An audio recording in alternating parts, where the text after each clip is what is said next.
1 Samuel pasal 25. Kematian Samuel. Dan matilah Samuel. Seluruh orang Israel berkumpul meratapi dia dan menguburkan dia di rumahnya di Rama. Dan Daud berkemas, lalu pergi ke padang gurun Paran. Daud, Nabal, dan Abigail. Ketika itu ada seorang laki-laki di Maon yang mempunyai perusahaan di Karmel. Orang itu sangat kaya. Ia mempunyai 3.000 ekor domba dan 1.000 ekor kambing. Ia ada di Karmel pada pengguntingan bulu domba-dombanya.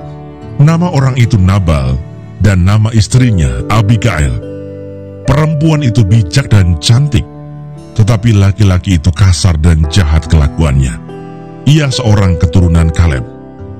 Ketika didengar Daud di padang gurun bahwa Nabal sedang menggunting bulu domba-dombanya, maka Daud menyuruh 10 orang, dan kepada orang-orang itu Daud berkata, "Pergilah ke Karmel dan temuilah Nabal. Tanyakanlah keselamatannya atas namaku, dan sampaikanlah salam ini kepadanya. Selamat, selamatlah engkau, selamatlah keluargamu, selamatlah segala yang ada padamu. Baru-baru ini aku mendengar bahwa engkau mengadakan pengguntingan bulu domba.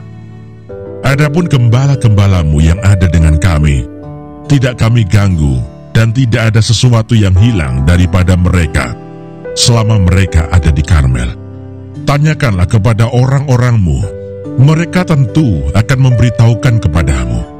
Sebab itu biarlah orang-orang ini mendapat belas kasihanmu. Bukankah kami ini datang pada hari raya? Berikanlah kepada hamba-hambamu ini dan kepada anakmu Daud apa yang ada padamu." Ketika orang-orang Daud sampai ke sana, berkatalah mereka kepada Nabal atas nama Daud, tepat seperti yang dikatakan kepada mereka. Kemudian mereka menanti. Tetapi Nabal menjawab anak buah Daud itu, katanya, "Siapakah Daud? Siapakah anak Isai itu? Pada waktu sekarang ini ada banyak hamba-hamba yang lari dari tuannya. Masakan aku mengambil rotiku, air minumku, dan hewan bantaian yang kubantai bagi orang-orang pengguntingku untuk memberikannya kepada orang-orang yang aku tidak tahu dari mana mereka datang."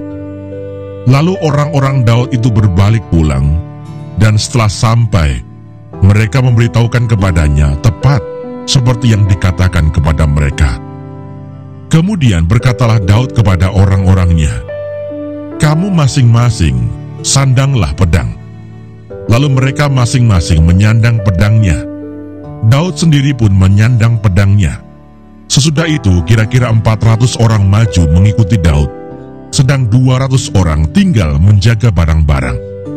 Tetapi kepada Abigail, istri Nabal, telah diberitahukan oleh salah seorang bujangnya, katanya, "Ketahuilah, Daud menyuruh orang dari padang gurun untuk memberi salam kepada tuan kita, tetapi ia memaki-maki mereka.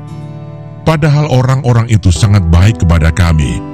Mereka tidak mengganggu kami, dan kami tidak kehilangan apa-apa selama kami lalu lalang di dekat mereka ketika kami ada di ladang.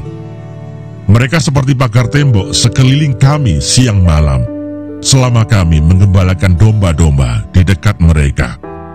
Oleh sebab itu pikirkanlah dan pertimbangkanlah apa yang harus kau perbuat, sebab telah diputuskan bahwa celaka akan didatangkan kepada tuan kita dan kepada seisi rumahnya, dan ia seorang yang dursila, sehingga orang tidak dapat berbicara dengan dia." Lalu segeralah Abigail mengambil 200 roti, 2 buyung anggur, 5 domba yang telah diolah, 5 sukat bertih gandum, 100 buah kue kismis, dan 200 kue ara. Dimuatnyalah semuanya ke atas keledai, lalu berkata kepada bujang-bujangnya, "Berjalanlah mendahului aku.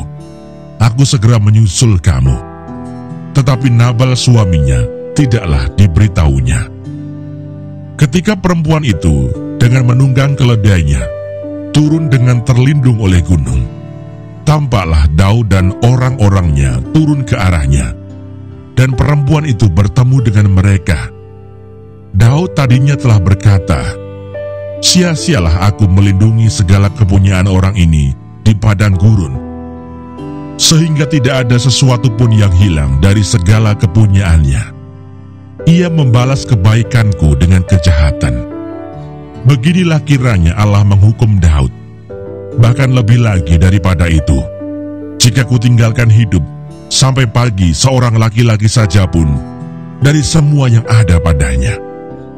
Ketika Abigail melihat Daud, segeralah ia turun dari atas keledainya, lalu sujud menyembah di depan Daud dengan mukanya sampai ke tanah. Ia sujud pada kaki Daud serta berkata, "Aku sajalah ya Tuanku yang menanggung kesalahan itu. Izinkanlah hambamu ini berbicara kepadamu, dan dengarkanlah perkataan hambamu ini.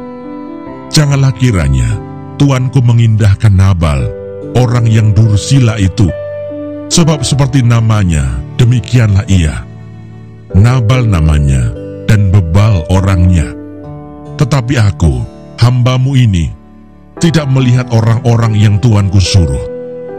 Oleh sebab itu, Tuanku, demi Tuhan yang hidup dan demi hidupmu yang dicegah Tuhan, daripada melakukan hutang darah dan daripada bertindak sendiri dalam mencari keadilan, biarlah menjadi sama seperti Nabal musuhmu dan orang yang bermaksud jahat terhadap Tuanku.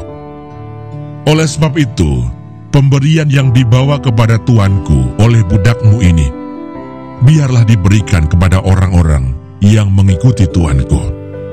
Ampunilah kiranya kecerobohan hambamu ini, sebab pastilah Tuhan akan membangun bagi Tuanku keturunan yang teguh, karena Tuanku ini melakukan perang Tuhan, dan tidak ada yang jahat terdapat padamu selama hidupmu. Jika sekiranya ada seorang bangkit mengejar engkau dan ingin mencabut nyawamu, maka nyawa Tuanku akan terbungkus dalam bungkusan tempat orang-orang hidup pada Tuhan Allahmu. Tetapi nyawa para musuhmu akan diumbankannya dari dalam salang umban. Apabila Tuhan melakukan kepada Tuanku sesuai dengan segala kebaikan yang difirmankannya kepadamu, dan menunjuk engkau menjadi raja atas Israel, maka tak usahlah Tuanku bersusah hati dan menyesal karena menumpahkan darah tanpa alasan, dan karena Tuanku bertindak sendiri dalam mencari keadilan.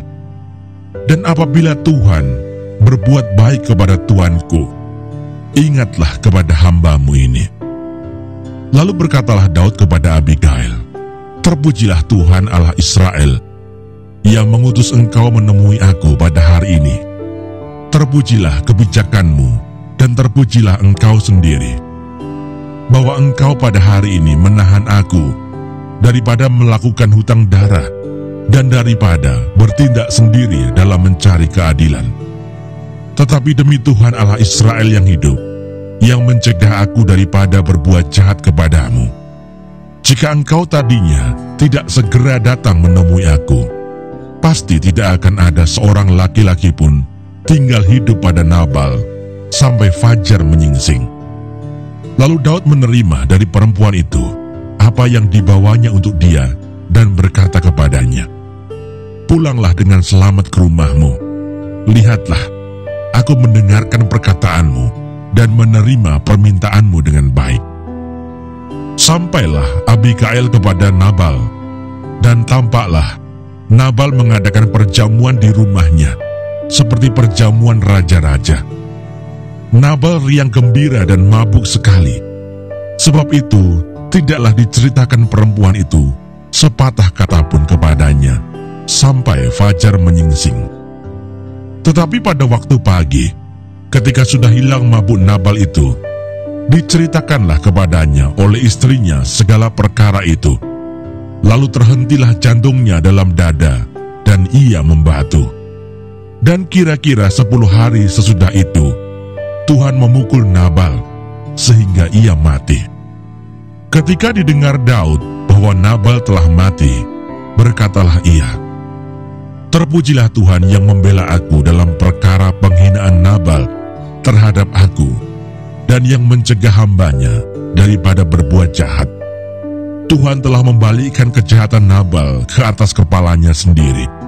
Kemudian Daud menyuruh orang untuk berbicara dengan Abigail tentang mengambil dia menjadi istrinya. Para hamba Daud datang kepada Abigail di Karmel dan berkata kepadanya demikian, "Daud menyuruh kami kepadamu untuk mengambil engkau menjadi istrinya." Lalu bangkitlah perempuan itu berdiri. Sujudlah ia menyembah dengan mukanya ke tanah sambil berkata, "Sesungguhnya hambamu ini ingin menjadi budak yang membasuh kaki para hamba tuanku itu." Kemudian berkemaslah Abigail dengan segera. Ia menunggang keledainya dengan diiringi 5 orang pelayan perempuan. Ia mengikuti suruhan Daud itu dan menjadi istri Daud. Juga Ahinoam dari Yisrael telah diambil Daud menjadi istrinya. Kedua perempuan itu menjadi istrinya, tetapi Saul telah memberikan Mikal, anaknya perempuan, istri Daud, kepada Palti bin Lais yang dari Galim itu.